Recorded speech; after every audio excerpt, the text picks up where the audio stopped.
Data na Mwana na Roho Mutagatifu. Amen. Bana b'Imana nimuhumure, Uhoraho yatwicaje hamwe n'abakomeye bo mu muryango we. Reka muri amasomo tuzirikane ku buntu bw'Imana hamwe na mutagatifu Matiyasi intumwa, duhimbaza none kuwa gatanu tariki 14 Gicurasi 2021. Isomo rya mbere niryo mu gitabo cy'ibyakozwe n'intumwa, umutwe wa mbere umurongo wa 15 kugeza kwa 17, umurongo wa 21 kugeza kwa 26. Muri iyo minsi Petero arahaguruka ahagarara hagati y'abavandimwe bari bateraniye aho, bageze nko ku 120. Nuko arababwira ati, bavandimwe, ibyo Roho Mutagatifu yavugishije Dawudi mu byanditswe kubyerekeye Yuda wayoboye abafashe Yezu byagombaga kubaho koko. Uwo yari umwe muri twe kandi yari yaratorewe uyu murimo wacu. Koko rero niko byanditswe no mu gitabo cya Zaburi ngo umurimo we uzahabwa undi. None rero hari abagabo twagendanye igihe cyose Nyagasani Yezu yarari kumwe natwe, uhereye kuri batisimu ya Yohani ukageza ku munsi atuvanywemo. Ni ngombwa rero ko umwe muri bo yafatanya natwe kuba umuhamya w'izuka rya Yezu. Nuko bazana babiri muri bo, umwe akaba Yosefu yitwaga Barisaba wari waranahimbwe ntungane, undi akaba Matiyasi. Hanyuma basenga bagira bati, Nyagasani wowe uzi imitima ya bose, garagaza muri aba bombi uwo wihitiyemo kugira ngo ahabwe umwanya wo mu murimo wa gitumwa Yuda yaretse akajya hamukwiye. Nuko bakora ubufindo maze bwerekana Matiyasi, guhera ubwo abarwa hamwe n'intumwa 11. Iryo ni ijambo ry'Imana. Zaburi ni 113.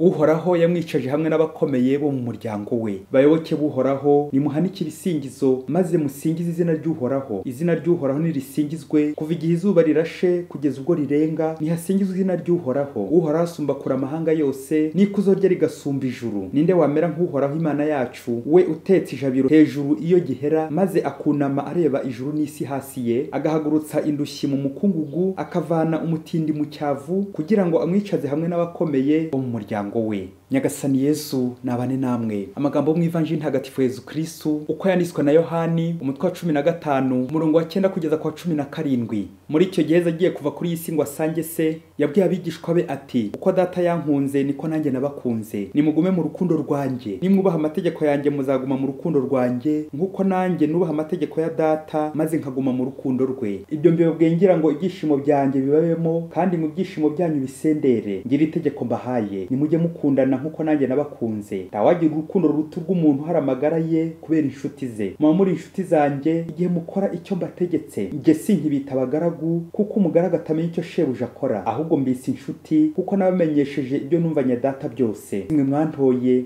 ahubwo ninjye wabatoye, maze mbashyiraho kugira ngo mugende mwera imbuto kandi imbuto yanyu igumeho, bityo icyo muzasaba data cyose mu izina ryanjye azakibahe. Icyo mbategetse nuko mukundana. Iyo ni Ivanjili ntagatifu.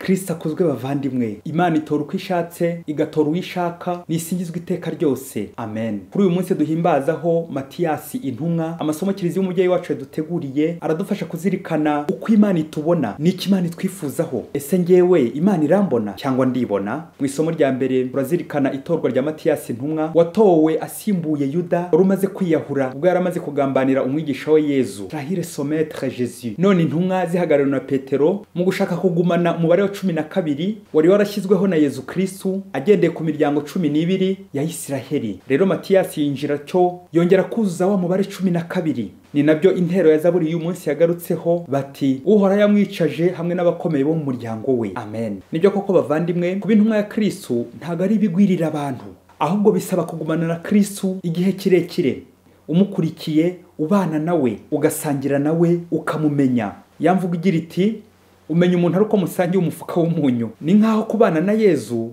mugomba kumanana igihe kirekire, umumenya, musangira, musabana igihe kirekire. Ni nabyo Yezu uri gusangira n'intumwa ze bwa nyuma ubwo agiye gusubira mu ijuru, yibutsa intumwa ze kugumana nawe ati, nimugume mu rukundo rwanjye, nimwubaha amategeko yanjye muzaguma mu rukundo rwanjye, nkuko nanjye nubaha amategeko ya data maze nkaguma mu rukundo rwe. Amen. Iyi Ivanjili uyu munsi iratwibutsa umwe Yezu afitanye na se Imana data, ndetse n'umwe Yezu afitanye n'intumwa ze. Iyo sano ishingiye ku rukundo. Ikigaragara Matiyasi duhimbaza uyu munsi, izi nyigisho za Yezu yari yarazigize ize, yari yarazubahirije pe, ari nabyo bagendeyeho muri aya matora. Kuba ari umuhamya w'ubuzima, urupfu n'izuka bya Kristu, intumwa zagize ziti hari abagabo babiri twagendanye igihe cyose nyagasani Yezu yari ari kumwe natwe, uhereye kuri batisimu ya Yohani ukageza ku munsi atuvanyemo. Uko biri kose bavandimwe, nyagasani afite aho ahera iyo agiye gutanga inshingano, gutora, gutuma. Nyagasani iyo agiye gutora ntabwo atoragura. Ese wowe muvandimwe, niyihe mico myiza yawe Yezu yaheraho ngo agushinge ubutumwa,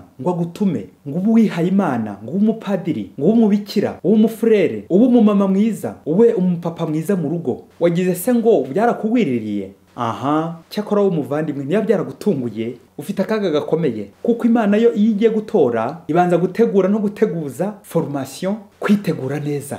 Ako kantu Yezu aragakunda. Ese ngewe ni izihe ngeso mbi naba mfite Yezu mu kuntora yashaka ko ndeka kugira ngo ndusheho kumukora neza uko bikwiye, bityo akangira umuyobozi uyobora abandi ku Mana, intumwa y'Imana, kugira ngo mpinduke mbe umuhamya w'izuka rya Kristu, ntange urugero rwiza mu bandi, bityo abandi bakurizeho kumenya Kristu, mbone Kristu mwereke abandi, menye Kristu mumenyesha abandi. Nka Matiyasi intumwa, mu matora intumwa zakoze ziberekeza ku bakandida babiri, Matiyasi na Yosefu barisaba ariwe bahimbaga ntungane. Turazirikana ibintu bibiri byuzanya muri aya matora. Ese ari Matiyasi watowe, ari Yosefu utaratowe? Uw'Imana ikunda cyane kurenza undi ninde? Bavandimwe, akenshi iyo twumvise aba bakandida babiri haza kubonekamo umwe ari wo w'uyu Matiyasi, nta rindi zina ryari rinazwi. Uyu Yosefu yari afite amazina 3 bitewe nuko bamubonaga neza, bamwita ntungane. Byumvikane ko utiriwe unajya kure, Yosefu niwe wari gutorwa pe, kubera uko yagaragaye neza imbere y'abantu. Ariko rero si we watowe. Kubera iki? Kubera iki hatowe Matiyasi kandi Yosefu ariwe ntungane? Umuhanga Papa Yohani wa mbere yaravuze ati,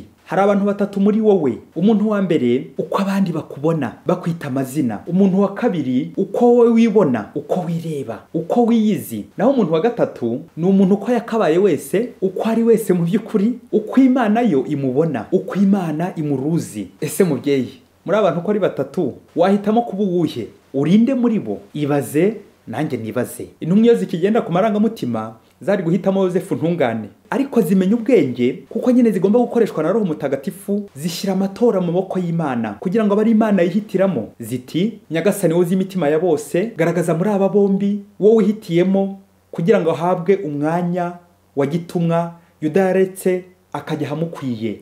Amen. Kureka Imana ikatwiyoborera mu byo dukora byose, hato tutaza gushyiramo amarangamutima yacu ya kimuntu. Gusa kuba atari Yosefu utowe ntabwo twaca urubanza ko atarabikwiye, ahubwo no kumenya ko inzira z'Imana ari agatangaza kandi ari nyinshi ku buryo bwose bufatika. Imana buri wese imugenera igikwiye uko azamera. Muri bombi Matiyasi na Yosefu, bombi n'umwihariko w'Imana. Ntabwo Imana rero dushinga bimwe, kuko buri wese namureba ukwe. Hari unyura ibumoso, undi akanyura iburyo, nuko bose bakaza guhuriza hamwe bose ku Mana. Ubutagatifu. Ushobora gutsindwa amatora yo kuba umuyobozi ukaguma kwibera umutekinisiye mwiza, dore ko burya umutekinisiye ari nawe ukora, niwe uvunika cyane kurenza yewe n'abayobozi, dore ko tuzi ko ari n'abayobozi bashimwa kandi bakorewe n'abatekinisiye. Muvandimwe rero, nushaka kujya mu muhamagaro uyu n'uyu ukabona bitari gukunda, humura ntugacike intege. Erega nturusha Imana ubwenge, uzahore wishimiye aho Imana igushyize, aho uri, maze uhakora igikwiye. Wishimira ubutumwa bwawe aho Imana yagutumye. Ibyo byose ukora, ubutumwa bwose ukora,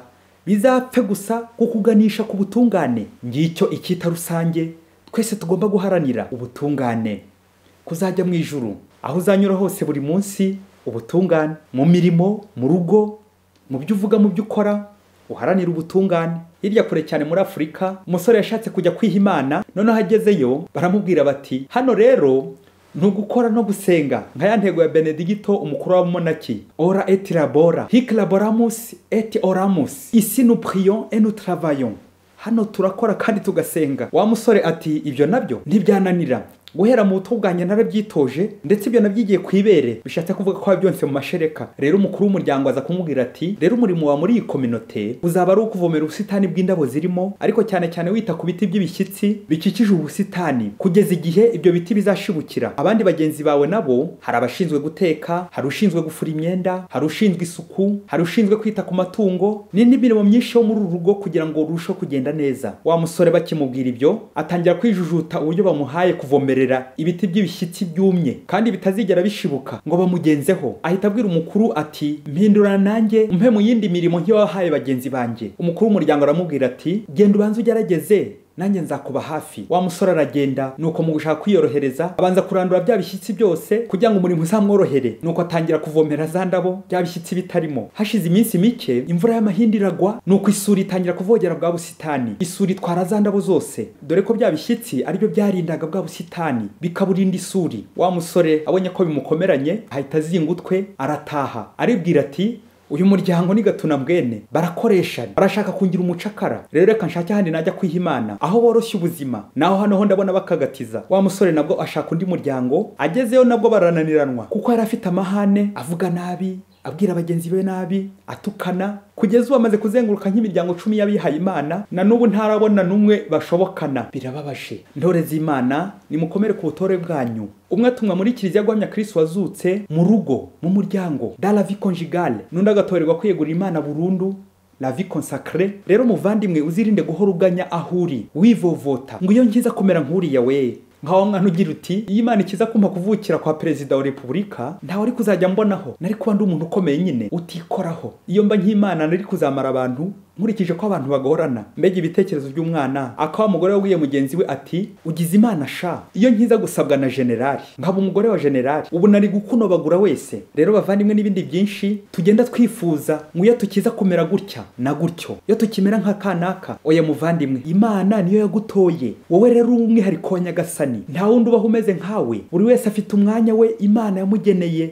gukinamo sorole, kugeza nubwo na cya gishyitsi gikikije ubusitani nubwo cyumye bwose utakirandura, kuko nyine gifite umumaro, gifite umwanya wacyo wo kurwanya isuri, kugira ngo ibimera cyangwa ubusitani urusheho kumererwa neza, bityo za ndabo zigakura neza kubera bya bishyitsi byumye bitangatanga ubutaka. Umunyarwanda ati nta kigozi kibura icyo kizirika. Rero bavandimwe, nta muntu n'umwe ku isi utaringira akamaro, nta muntu waje ari kimanuka, nta muntu w'ibihazaru ubaho. Twese turi mu mugambi w'Imana, buri wese n'umwihariko w'Imana, buri wese ni impano ya rurema. Matiyasi ni izina ry'Igihebureyi, matatiyaho, don de Dieu, impano y'Imana. Ni nabyo koko Imana imenya intamenyekana, ikagukura ku gisuzuguriro, ikakwicaza n'abakomeye kubera Imana. Hamwe n'amasomo y'uyu munsi rero bavandimwe, mutagatifu Matiyasi atwigishe kwiyoroshya, tudaharanira ko abandi batubona neza gusa cyangwa ko twe kwibona tukibonekeza, ahubwo mu isengesho ryacu rishyitse rigororokera Imana. Imana aba ari itubona, turangamira Imana aba ari itumenyera igikwiye, itugenere, itwereke inzira. Akayamvuga igira iti Imana ntimugura, iyo muguze iraguhenda. Iyo abantu bakurebye bakaguha kubera wenda karimi karyohereye, bashobora kugusondeka. Nawe ubwawe iyo wirebye ukihereza, burya ushobora kwisondeka. Rero iyo uretse Imana ikakugenera